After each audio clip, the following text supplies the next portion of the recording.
कभी सोचा है कि एक ही देवता विनाशकारी तूफान और जीवन देने वाली बारिश दोनों का प्रतीक कैसे हो सकता है? आज हम वैदिक देवमंडल के सबसे रहस्यमयी और शक्तिशाली देवताओं में से एक रुद्र के बारे में जानेंगे। तो चलिए शुरू करते हैं ये सफर। हम रुद्र के दोहरे चरित्र के रहस्य को समझेंगे। पुराने भजनों में उनके लिए जो डर और श्रद्धा थी उसे महसूस करेंगे और ये भी देखेंगे कि आज भी वैदिक ज्योतिष के जरिए उनका असर कैसे जिंदा है। तो सबसे पहले बात करते हैं रुद्र के इस अनोखे विरोधाभास की। एक ऐसा देवता जिसके एक हाथ में विनाश करने वाला वज्र है तो दूसरे में जिंदगी बचाने वाली जड़ी बूटियां। आखिर ये कैसे मुमकिन है?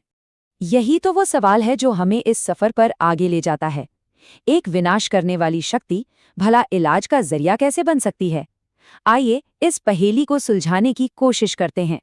यहाँ देखिए, रुद्र के दो चेहरे एकदम साफ नजर आते हैं। एक तरफ है गर्जक जो अपने गुस्से से विनाश और बीमारियां ला सकते हैं, तो दूसरी तरफ वही देवता वैद्य भी हैं जो प्रकृति से हमें इलाज देते हैं। यही दोहरापन रुद्र को इतना दिलचस्प बनाता है और असल में यही वो बीज है जिससे बाद में भगवान शिव का जटिल चरित्र सामने आया। तो सवाल ये उठता है कि रुद्र का ये जंगलीपन, ये दोहरापन आया कहाँ से? इसका जवाब हमें उनकी पौराणिक कहानियों में मिलता है, जो उन्हें एक बेपरवाह, अदम्य धनुर्धर के रूप में दिखाती हैं। जरा सोचिए, ब्रह्मा के पहले पुत्र होकर भी रुद्र समाज के बंधनों से एकदम आजाद हैं।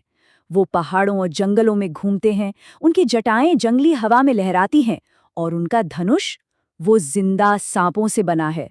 और वो अकेले नहीं हैं, उनके साथ हैं शक्तिशाली तूफानी देवता मरुत, जिनके वो पिता हैं। और उनकी कहानियों में भी यही दोहरापन साफ झलकता है। एक कहानी में वो गुस्से में दक्ष के यज्ञ को तहस-नहस कर देते हैं, तो दूसरी में वो पूरी सृष्टि को बचाने के लिए सबसे खतरनाक जहर पीकर नीलकंठ बन जाते हैं। मतलब वो शिकारी भी हैं और रक्षक भी, विनाशक भी हैं और उद्धार करने वाले भी। लेकिन पुराने जमाने में लोग इतने ताकतवर और अनप्रेडिक्टेबल देवता से बात कैसे करते थे? इसका जवाब हमें मिलता है प्राचीन वैदिक भजनों में, जो डर और श्रद्धा की गूंज से भरे हुए हैं। ऋग्वेद का ये प्राचीन भजन सुनिए। इसमें एक तरह की घबराहट है, एक कांपती हुई आवाज है जो पूछ रही है, हम इस शक्तिशाली देवता को मनाने के लिए क्या कर सकते हैं? ये डर और सम्मान का एक बहुत ही गहरा संगम है। और फिर देखिए कैसे भजन एक दिल से निकली प्रार्थना में बदल जाता है। भक्त कह रहे हैं, हमें अपना डरावना रूप मत दिखाइए, एक पिता की तरह हमारी रक्षा कीजिए। ये गुस्से की ताकत को प्यार की ताकत में बदलने की एक गहरी मानवीय इच्छा है। यजुर्वेद का श्री रुद्रम तो एक बिल्कुल ही अलग नजरिया सामने रखता है। विनाश करने वाली शक्ति से लड़ने के बजाय वे उसे प्रणाम करते हैं। आपके क्रोध को नमस्कार, आपके बाणों को नमस्कार। ये एक बहुत ही कमाल की तकनीक है। मतलब जिस चीज से डर लगता है उसे सम्मान देकर शांत करना। तो क्या रुद्र सिर्फ पुरानी किताबों और कहानियों में ही रह गए हैं? नहीं, बिल्कुल नहीं। उनकी तूफानी ऊर्जा आज भी वैदिक ज्योतिष के जरिए हमारी जिंदगियों पर असर डालती है। आइए देखते हैं कैसे। देखिए, वैदिक ज्योतिष में पूरे आसमान को 27 हिस्सों में बांटा गया है, जिन्हें नक्षत्र कहते हैं। रुद्र का शासन है छठे नक्षत्र आर्द्रा पर, और इसका प्रतीक क्या है? एक आंसू या एक तूफानी बादल। ये खुद ही बताता है कि रुद्र की ऊर्जा दुख के जरिए शुद्धि और सफाई ला सकती है। चलिए आर्द्रा की ऊर्जा को जरा और करीब से समझते हैं। इसका शासक ग्रह है राहु, जो भ्रम और अचानक बदलाव लाता है, बिल्कुल रुद्र के तूफान की तरह।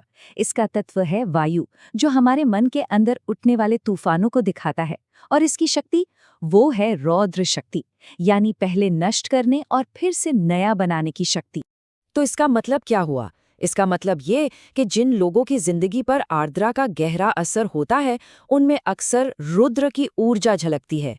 वो पुरानी सोच को चुनौती देते हैं, उनकी जिंदगी में अचानक बड़े बदलाव आते हैं, और हाँ, उनमें अपने आंसुओं को ज्ञान के मोतियों में बदलने की एक गजब की क्षमता होती है। तो इन सारी कहानियों, भजनों और ज्योतिष की बातों के बाद हम क्या समझें? असल में रुद्र की इस गर्जना के पीछे एक बहुत गहरा ज्ञान छिपा है। रुद्र वो शक्ति है जो पुरानी, बेकार हो चुकी चीजों को तोड़ती है। वो उस तूफान की तरह है जो सब कुछ तहस नहस कर देता है। लेकिन याद रखिए, यही तूफान हवा को साफ भी करता है और इंद्रधनुष के लिए जगह बनाता है।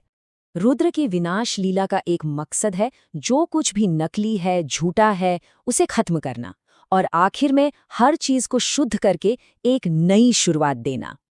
और ये हमें एक बहुत ही गहरे सवाल पर लाकर छोड़ देता है।